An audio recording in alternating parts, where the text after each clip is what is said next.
M N as کی تنخواہیں perks پریویلیجز بڑھانے کے بل لاتے ہیں.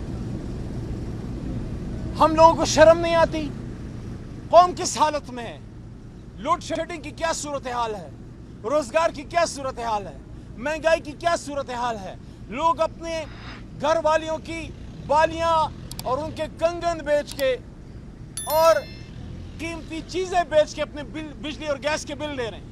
اس حالت میں M N As M P As کی تنخواہیں بڑھانا کیا مناسب قدم تھا؟ کیا یہ مناسب تھا؟ میں مانتا ہوں کہ خرچے زیادہ ہیں، لیکن ہم اپنے کندھوں پہ بوجھ اٹھائیں گے تو قوم اٹھے گی نا. یہ تو نہیں ہو سکتا کہ میں اپنے تنخواہیں بڑھاؤں، میں اپنے پرکس پریویلیجز بڑھاؤں، اپنے آپ کو مراعات یافتہ مزید کروں اور عوام کو ایسے ہی چھوڑ دوں. تحریک انصاف نے شکر الحمدللہ M N As M P As کی تنخواہیں بڑھانے کی مخالفت کی تھی، اور اس بھائی نے آپ کی مخالفت کی تھی قومی اسمبلی کے فلور پہ.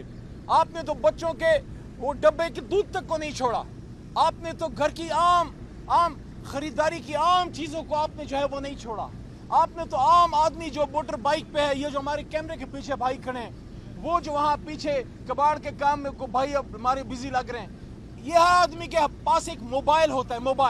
موبائل پہ آپ نے وہ ٹیکسز آپ اس پہ بڑھا رہے ہیں. عام آدمی کی سیلری پہ آپ اس پہ ٹیکسز بڑھا رہے ہیں. آپ اپنے نیٹ کو بڑھائیں نا، آپ اپنے ٹیکس نیٹ کو بڑھائیں. بڑے بڑے جاگیرداروں، بڑے بڑے بزنس مین، بڑے بڑے جو جنٹری اپنے آپ کو کہتی ہے، 75 سال سے جو مراعات یافتہ ہے، وہاں جاتے ہوئے آپ کے جو ہے ہاتھ کامتے ہیں. کوئی پتلی گردن والا، کوئی نرم گردن والا ملتا ہے اور دباتے ہیں. سرکاری ملازم کو اور دباتے ہیں جو 15-16 گریڈ کا ہے، 4, 5, 7, 8 گریڈ کا ہے. عام جو آپ کا بزنس مین طبقہ ہے جو کریانہ سٹور میں بیٹھا ہے، اس کو آپ دبائی جاؤ.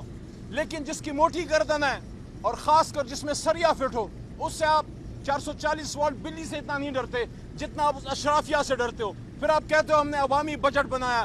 خود آپ کے وزیر اعظم فارم 47 والے قومی اسمبلی میں کہتے ہیں کہ یہ تو آئی ایم ایف کا بجٹ ہے. پہلے تو کوئی لیپا پوتی ہوتی تھی، کوئی شرم حیا ہوتی تھی، بندہ کوئی کہتا تھا، کوئی بات کرتا تھا، کوئی بہانہ بناتا تھا. اب کھلم کھلا کہتے ہیں کہ یہ تو آئی ایم ایف کا بجٹ ہے. تو ان حالات میں پاکستانیوں آپ سے پوچھ رہا ہوں، 2 سال سے تو عمران خان جیل میں ہے، پھر آپ کی کیا حالت بدلی؟